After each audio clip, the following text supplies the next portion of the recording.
Bon, si je trace deux droites, une droite et une autre droite, voilà, maintenant je vais construire une droite qui les coupe tous les deux. Voilà.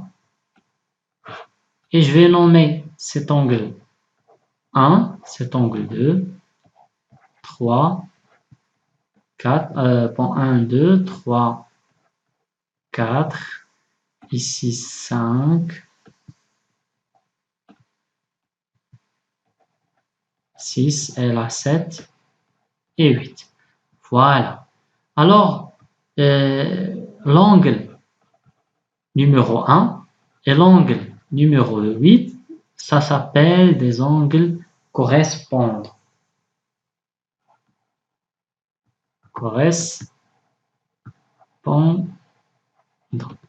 Voilà. Les angles correspondants se caractérisent par trois choses.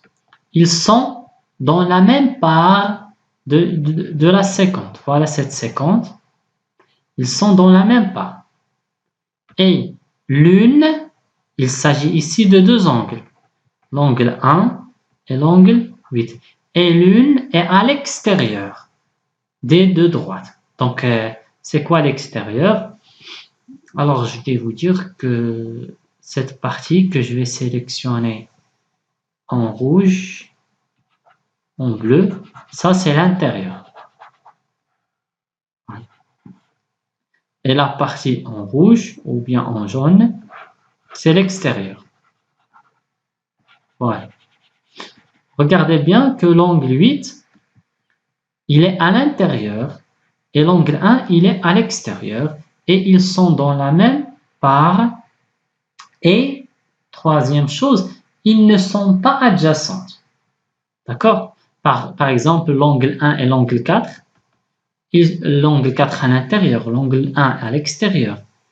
D'accord? Et ils sont dans la même part. Mais puisqu'ils sont adjacents, alors ça, je ne peux pas dire qu'ils sont des angles correspondants. Donc, les angles correspondants, c'est l'angle 1 et l'angle 8. Il y en a d'autres. Je vais reprendre. Ça, ce sont deux droites et ça, c'est une séquente. Par exemple, cet angle et cet angle-là sont des angles correspondants. Ou bien, cet angle-là avec cet angle-là sont des angles correspondants. Ou bien, si je prends cet angle, alors il est avec cet angle-là, forme deux angles correspondants.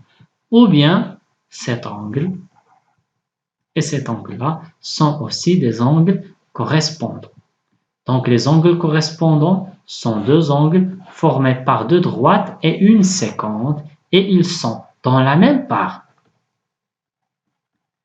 Ça veut dire quoi là? Mais c'est ne pas dire cet angle-là avec cet angle-là sont des angles correspondants. Pourquoi? Parce qu'ils ne sont pas dans la même part.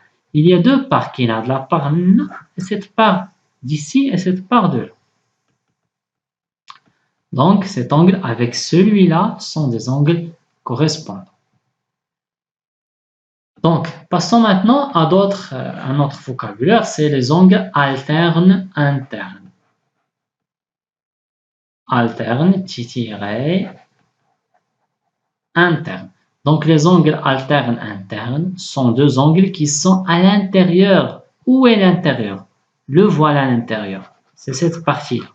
Toute cette partie qui est entre les deux droites pareilles. Voilà. Ce sont deux angles qui sont à l'intérieur et ils sont de part et d'autre de la séquente. C'est-à-dire la séquente. Donc si cet angle est là, l'autre doit être ici. Et ils ne sont pas adjacents. Donc les angles internes, pour les reconnaître, on doit vérifier s'ils sont de part et d'autre. S'ils ne sont pas adjacents et ils sont à l'intérieur des deux droites. Voilà. Donc reprenons, je vais prendre deux droites et une séquente. Donc cet angle-là, avec cet angle-là, sont des angles alternes internes. Rappelez-vous bien, j'ai dit alterne, alterne, tiré, interne. Avec S, pourquoi? Parce qu'il s'agit de deux angles. Donc, cet angle avec cet angle sont des angles alternes internes, ou bien cet angle avec cet angle-là sont aussi des angles alternes internes.